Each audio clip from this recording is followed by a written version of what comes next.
Well, good morning to all you kings. All you kings, it's the second installation of what I've just started. I just started a little thing, little thing called Man Talk. A little thing called Man Talk in the hopes of helping us to be better men. It's the whole purpose of this little podcast or YouTube channel, or whatever it is I just started. The whole purpose of it is to help us be better men, or try to help us. This is not professional help. I'm not a pastor. I'm a layman, simply trying to help us be better men, better kings. That's who God made us, to be kings. The child is taught in chapter 4. Chapter 4 of Genesis. Chapter 4 of Genesis. I covered chapter 1 through 3 last time. 1, 2, and 3 last time on the first broadcast. Now I'm going to cover chapter 4, maybe chapter 5. So let's get busy. The man Adam was intimate with his wife Eve. Now, I don't have to explain that correct. I don't have to explain the man was intimate with his wife. We all know what that means, right? And she conceived and gave birth to Cain. She said, I have had a male child with the Lord's help. She also gave birth to his brother Abel. Now Abel became a shepherd of flocks, but Cain worked at the ground. In the course of time, Cain presented some of the land's produce as an offering to the Lord. And Abel also presented an offering, some of the firstborn of his flock and their fat portion. Now listen, both brothers presented an offering to the Lord. I hope we got that part.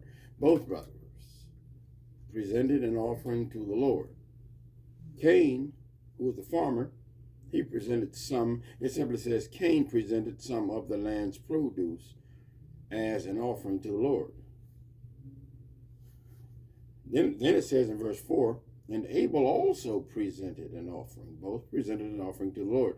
Some, this is what Cain presented to the Lord, some of the firstborn.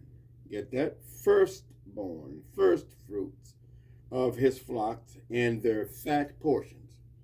In other words, he gave God his best. Abel gave God his best, while both brothers presented an offering to the Lord. One brother was more honorable. He respected the Lord more. He gave God the best. That brother was Abel. The Lord had regard for Abel and his offering, but he did not have regard for Cain and his offering. Cain was furious, and he looked despondent. You know how it is when you do the wrong thing. You feel despondent. And when you feel despondent, you look despondent. Moral of the story is, if you do less things to make you feel despondent, you won't look despondent. Okay? I'm not getting on anybody. I'm just pointing out something. Just pointing some truths out here. Cain was furious and looked despondent. Then the Lord said to Cain, why are you furious? And why do you look despondent? He tried, let's go back to Adam, when God questioned him, who told you were naked?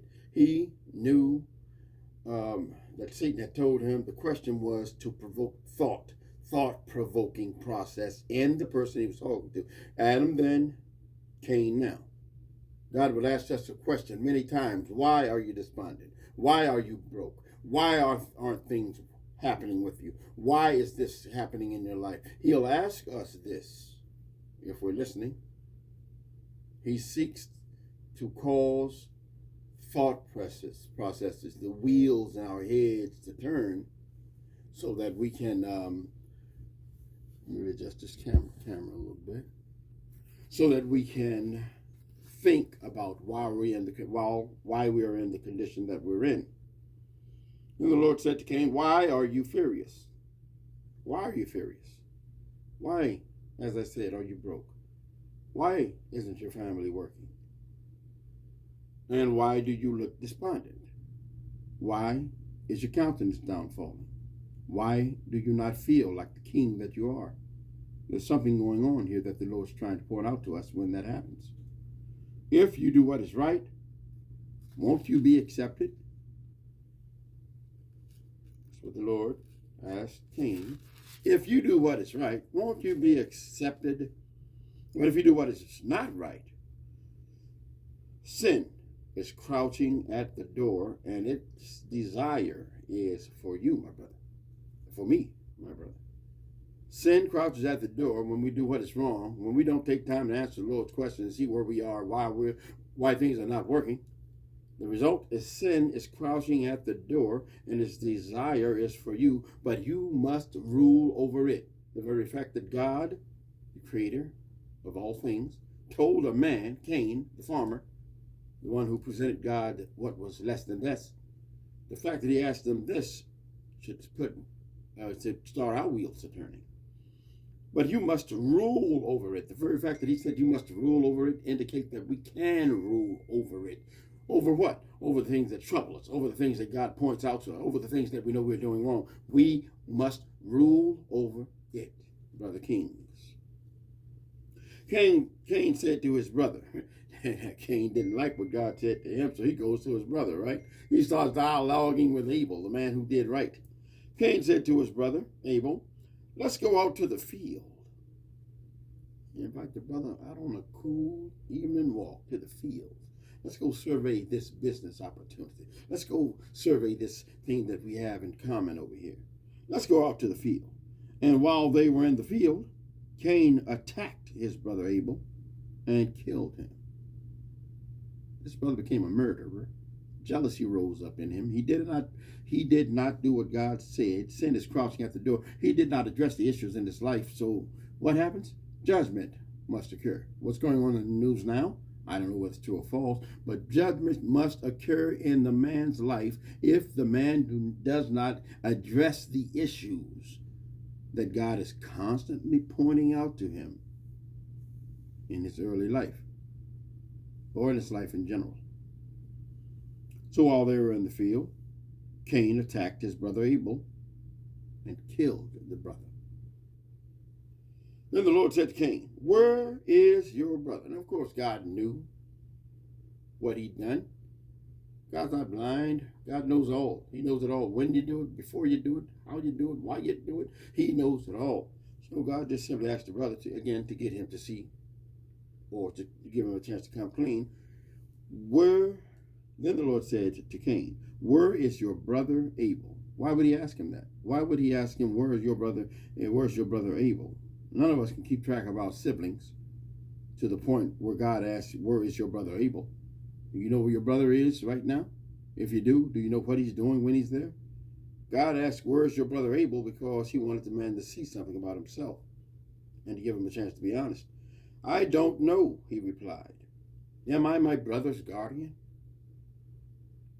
Am I assigned to watch over this brother? This brother's a grown man. He can make his own decisions. He can go where he wants to go. Well, how do I know where he is? How do I know where my brother is? Am I an appointed guardian over him? Is he a child that needs to be observed all the time? How do I know where he is? Am I my brother's guardian?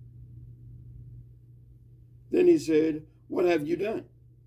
Okay, you don't want to come clean? God's going to come at you from another angle. What have you done? Your brother's blood cries out from the ground. The place where you spilled your brother's blood, his blood. The life is in the blood. The Bible says in another place, your life is in the blood. The life is in the blood. When blood spilled today in the inner cities, the life is in the blood. When crooked cops kill people, when brothers kill each other, any murder goes on at all, the life is in the blood. When the blood spills on the ground, that blood, that very blood, the life is in the blood, cries out to the Lord. But something has happened here that shouldn't have happened. Your brother's blood cries out from the ground. So now, this is the result of his murder, the result to Cain of what he'd done. So now you are cursed, alienated from the ground that opened its mouth to receive your brother's blood you have shed. If you work the ground, it will never again give you its yield. So this man was a farmer. We gathered that from the first few verses of the Bible, of this chapter. The man was a farmer. He was a farmer. The farm apparently produced for him. before he became a murderer, the ground produced. Otherwise, he would have had something to present to the Lord. So the ground produced for the brother. But here God says, it will never again give you its yield. You will be restless. You will be a restless wanderer on the earth. But Cain answered the Lord, trying to justify, and just as Adam and Eve tried to justify, my wife gave me the fruit. Remember? My wife gave me that fruit. I ate.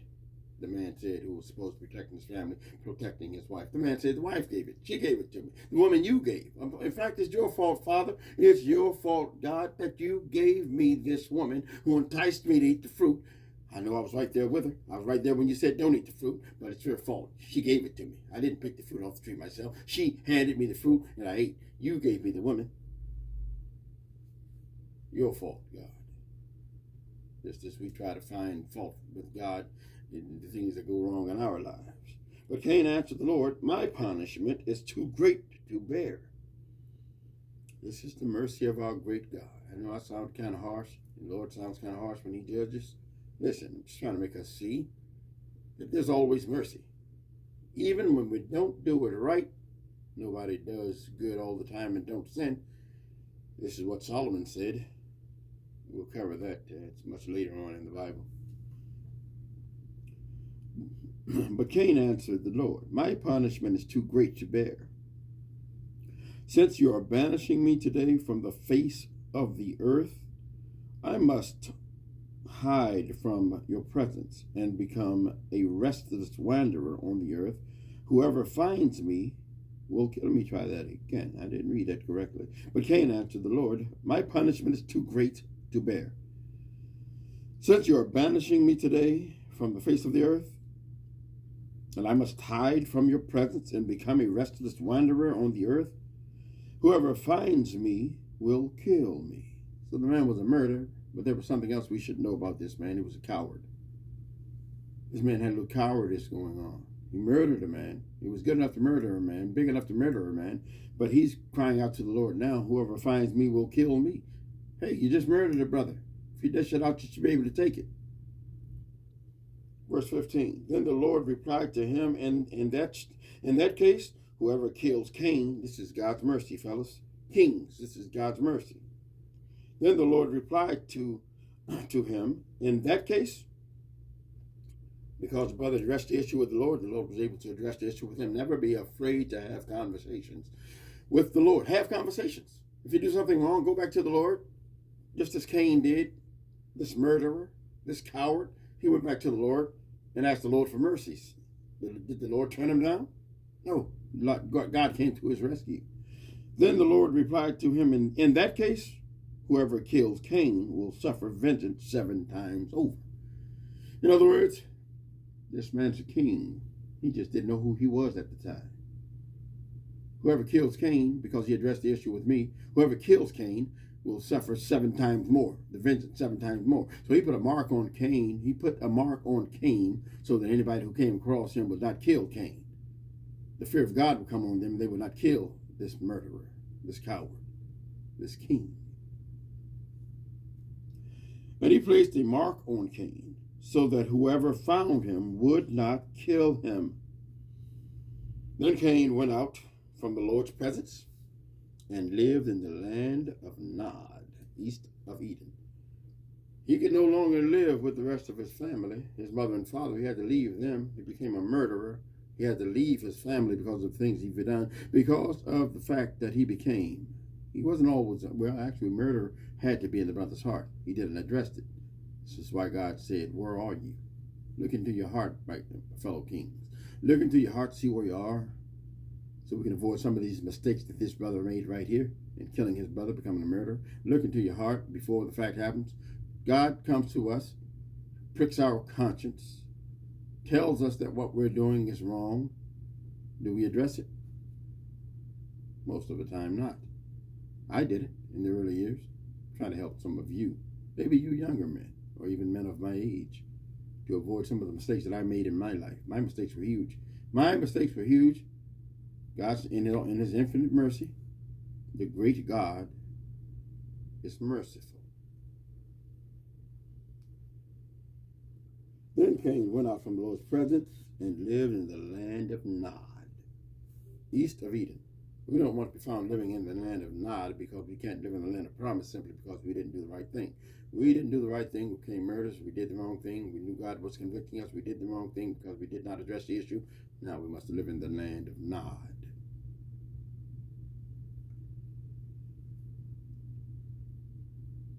All right, let's listen to what became of Cain. The great God, as I said, is merciful. Cain was intimate with his wife. Now, this causes some thought processes to go around in my head, thoughts. I wonder where this man got his wife. Now, we know that some say he married a sister. There's some things the Bible is silent on, and that's one of the things I've always thought about. I'm going to seek the Lord about why Cain, where did Cain get his wife? The Bible only says that Adam and Eve had 2 sons. Where did Cain get his wife? And she conceived and gave birth to Enoch, Cain's first son, King Enoch. Then Cain became a builder of a city. All right. Okay, now this brother getting into his career field. He became a builder of a city. And he named the city Enoch after his son. He's becoming more honorable. We do see that, right? Just as in our lives, we make mistakes early on. Then after judgment's been pronounced on us, we suffer for a long time, sometimes longer than necessary. This man became a builder of a city. He went into real estate. He became a developer. And he named the city after his son Enoch. Isn't it noble? He named the city after Enoch, his firstborn. That's awesome. So you see the man started getting to his career field now, started getting to money. He started getting to his life, the life flow. Now this is, Irad was Enoch's firstborn. Irad fathered Methuselah. Methujael fathered Methushael, and Methushael fathered Lamech. Lamech took 2 wives. Where did he get his wife? Again, where did Lamech get his wife? These had to be sisters of theirs that they married. Not promoting incest. Where else could they? Pay no attention to that computer over there. That's part of my career, talking to me. I'm going to ignore it. Lamech took 2 wives for himself. One named Ada and the other named Zillah. Ada bore Jabal. He was the father of a nomadic herdsman, of the nomadic herdsmen. Now, these were all originators, okay? Cain was a builder. His progeny became the father of nomadic herdsmen or herdsmen that travel. Nomadic herdsmen mean herdsmen that don't settle in one place. They travel abroad with their herds. His brother was named Jubal, and he was the father of the flute. All right, the origin of musicians. Zillah bore Tubal-Cain, who made all kinds of bronze and iron tools. This man was a blacksmith. Again, these are the origins of every trade that's happening in the world today. Builder, blacksmith, herdsman. Tubal-Cain's sister was Naamah. This is the first time they mention one of the sisters of any of them in the Bible. Apparently there were women, and previously, before this, if there are no sisters, there can be no women. Women tend to be sisters, correct? Tubal-Cain's sister was Naamah. Lamech said to his wives, all right, we see that they started wrong, not wife, wives. He said to his wives, Ada and Zillah, hear my voice, wives of Lamech. Pay attention to my words. This is another form of justification. These following verses, listen carefully. For I killed a man for wounding me. In other words, I killed this brother. This brother injured me. He wounded me, and I killed him. I killed a man for wounding me, a young man for striking me. All right, he had 2 wives. He had offspring, so he was a little old. He killed a young man for wounding him. This young man struck him and wounded him. What did he do? He killed the young man. Murder had entered into the race of man. Murder had entered in. Who brought it about? Cain. Cain brought murder onto the scene. And once things are brought into the scene out of spiritual things, will never change. Things happen in the earth because they've happened before. As the book of Ecclesiastes says, there's nothing new under the sun. Nothing new under the sun. Everything that has been, Solomon said in all his wisdom. By the way, Solomon married 300 wives. 1,000 actually. The man had 300 from one source.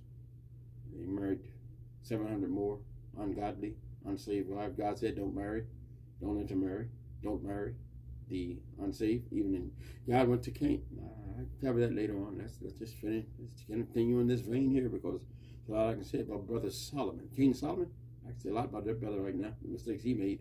Again, these are not to jump on Solomon, Lamech, any of his sons, Cain. I'm not jumping on anybody. Far be it from me to jump on anybody about anything. However, I'm trying to point out the mistakes these men made. Had I paid heed to the mistakes these men made, I would have made nearly as many mistakes in my life. My father before me, he would have raised me, corrected his father before him. You see how Satan works? He works in the bloodline. He works in the bloodline to keep you and me from becoming the kings that we were meant to be. We were made to rule this earth. We're not made to be murderers. We're not made to kill a man because he struck us. We were not made for that. We were made to rule.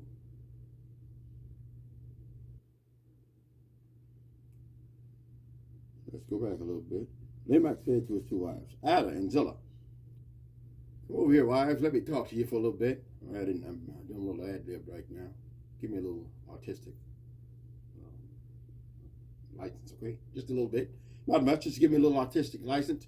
I'm going to say things to say it here, but I'm putting it into today's language. Lamech said to his wives, Ada and Zillah, can y'all come over here for a minute, please? Can you come over here, sit next to me for a minute, one on each side. Sit here. I need to say something to you. Pay attention to my words. Back to the Bible now. For I killed a man for wounding me, a young man for striking me. If Cain is to be avenged 7 times over, all right, he heard about his ancestor Cain. No doubt Cain bragged about it. God put a mark on me. Nobody could touch me, even though I killed a man, even though I murdered my brother. God put a mark on me. Sometimes God's mercy can be used for the wrong reasons. If Cain is to be avenged 7 times over, then for Lamech, he gets to pronouncing his own blessing on himself. You understand? God pronounced it on Cain. Now this man wants to take the same blessing, murder. He didn't pronounce the same blessing on himself. I think there's a slight difference in what God pronounces on you and what you pronounce on yourself. Then for Lamech, it will be for 70 times 7. Again, verse 24, chapter 4. If Cain is to be avenged 7 times over, then for Lamech, it will be 70 times 7. Adam was intimate with his wife. Again, Adam, you know who Adam was, first man created. Eve, first woman created. At least they're still married. Adam was intimate with his wife again, and she gave birth to a son and named him Seth. This is again the 3rd son of Adam and Eve. Excuse me. For she said, God has given me another child. The sister was rejoicing. And at this time, they had to be up in age. You look at Sarah and Abraham. I don't know if you're familiar with the story, how God came to Abraham at 86 and told him he'd have a child, when it didn't happen until he was 99 years old. Abraham had a child at 99. Sarah, his wife, 86 at the time, laughed when he said, should I? who am old. Now I am thinking a little forward now. Bear with me. We haven't come to that point yet, but I just want to let you know the origin of what Sarah and Abraham did. Well, back to the story. Adam was intimate with his wife again, and she gave birth to a son and named him Seth. For she said, God has given me another child in the place of Abel, since Cain killed him. I can see her now. God's given me another child in the place of Abel. I loved Abel. There's a lot I can say there, but I won't say any of it now until we get to that actual part of the Bible. Since Cain killed him, a son was born to Seth also, and he named him Enosh. At that time, up to that time, on the whole, men didn't call out to God. If they had, then God would put this verse in here. At that time, people began to call on the name of the Lord. Don't know the significance of Enosh's birth. And then right after that, because the Bible does nothing for nothing. At that time, people began to call on the name of the Lord. Chapter 5, the line of Seth. This is the document containing the family records of Adam. I just want to go over this because I want y'all to see, kings, I want y'all to see how long men lived initially and how short life is now. Listen to these lifespans in chapter 5. This is the document containing the family records of Adam. On the day that God created man, he named him in the likeness of God. He created them male and female. Okay, not just man. He created them male and female. The man he took out of the ground, to refresh your memory. The man he took out of the ground, out of the dust of the ground. God took the man out of the ground, formed the man, put his breath in him, breathed into the man the breath of life. But God put the man to sleep and took the woman out of his side. So he created the man and the female. Man from dirt, woman from man. When they were created, he blessed them and called them, not him, he called them mankind. Adam was 130 years old when he fathered. Listen to that. So, just as it says later on in the Bible, Moses' natural force, we all know what natural force is. The brother could still do that thing, right? Okay? His natural force was not abated, nor was his eyesight dim. You'll hear more about that later. Adam was 130 years old when he fathered a son in his likeness. Continues. We're in God's likeness. Adam was in God's likeness. He fathered a son in his likeness. Likeness. That's what I'm saying, kings. We're not made to be subject to trees, whether smoking them or whatever. We're supposed to be to rule. One of the first words God had in the Bible is rule. We were created to rule. We were created to rule, kings. Let's not let things of this earth rule us. Talking to me too. By no means have I reached or I want to reach, but at least I'm on that course. And unless you're on the path, you can't get what's on that path, okay? If you're not on the path, in this case, the straight and narrow, you can't get what's on the path, all right? That's what I'm talking about. You can't get what's on the path. You can't get all the good things on the path. If you're not on the path, get on the path. Get on the path, kings. And Adam was 130 years old when he fathered a son in his likeness, according to his image. Words sound familiar? First chapter of the Bible. God created us in his image, kings, in his likeness. Sound familiar? And named him Seth. Adam lived 800 years after he fathered Seth, and he fathered other sons and daughters. So Adam lived, and listen how long this man lived. So Adam's life lasted 930 years, and he died. Seth was 105 years old when he fathered Enosh. Seth lived 807 years after he fathered Enosh, and he fathered sons and daughters. So Seth's life lasted 912 years. 912 years. This brother lived 912 years. That's a long life. Then he died. Enosh was 90 years old. You notice it's getting less and less when they're fathering children early on and living not as long before they do father children or sire children. Enosh was 90 years old when he fathered Kenan. Enosh lived 815 years after he fathered Kenan, and he fathered sons and daughters. So Enosh's life lasted 905 years. Then he died. Kenan was 70 years old when he fathered Mahalalel. Kenan lived 840 years after he fathered Mahalalel, and he fathered other sons and daughters. So Kenan's life lasted 910 years. This brother actually gained 5 years.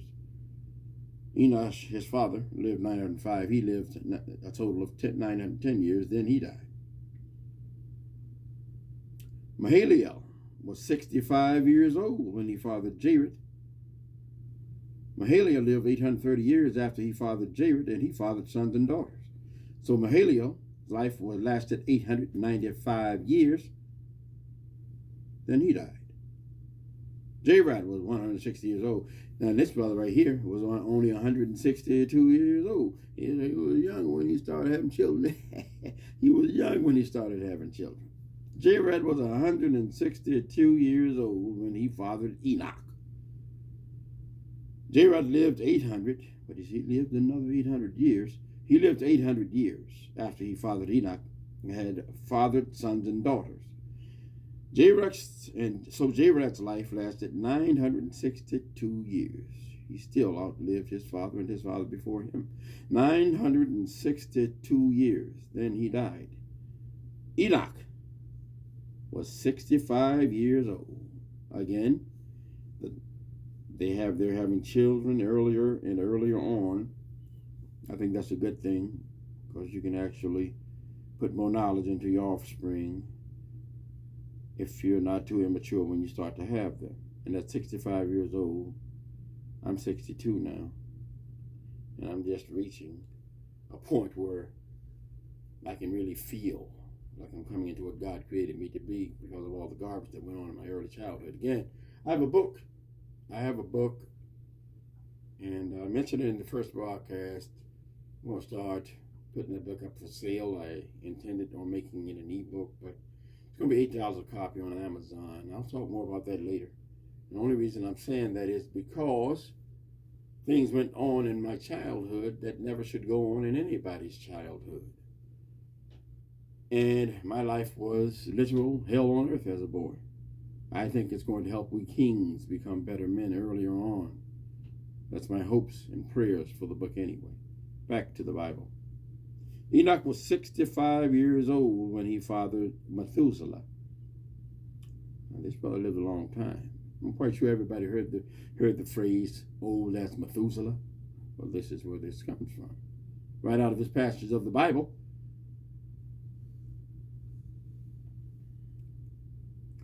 Enoch was 65 years old when he fathered Methuselah. And after he fathered Methuselah,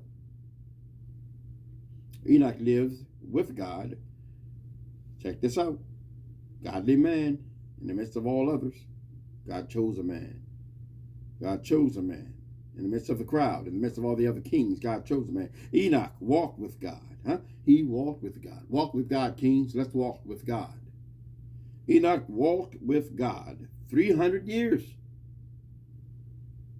and fathered sons and daughters. So Enoch's life lasted 365 years. How many years? 365 years, 365 days in the year. I wonder if that has a correlation. 365 years, this man that was taken by God, and the fact that we have 365 days on this earth, 365 days a year, do the best we can for that particular year. New Year's just started. Let's do the best we can. 2024 promises to be the best year that we ever seen. Don't go out what you see and what you hear in the news. God said it's going to be the best. He said it's going to be the best year. If we draw close to him, it's going to be the best year that we've ever seen. Let's go for it. Draw close, as I am, to the Lord. Enoch walked with God, then he was not there. Why? Because God took him. This is the first rapture of the Bible. Folks say they don't believe in the rapture. Read this verse again. Read this verse again, Kings. Enoch walked with God. Huh? If you live a life given to the Lord, not a perfect life, far be it from me, I can never live a perfect life, but a life that draws on the mercy of God, a life that doesn't intentionally get into the vein of sin, a life that cries out to God, confesses and forsakes all that you do wrong, a life like that, you're walking with the Lord. He made provisions through the blood of Jesus for you to be cleansed. Read about the book of John, the first, second, and third book of John in the Bible. Read about that. He made provision for all of your faults and sin. But if you don't draw upon that provision, remember what he said to Cain. Sin lies at the door.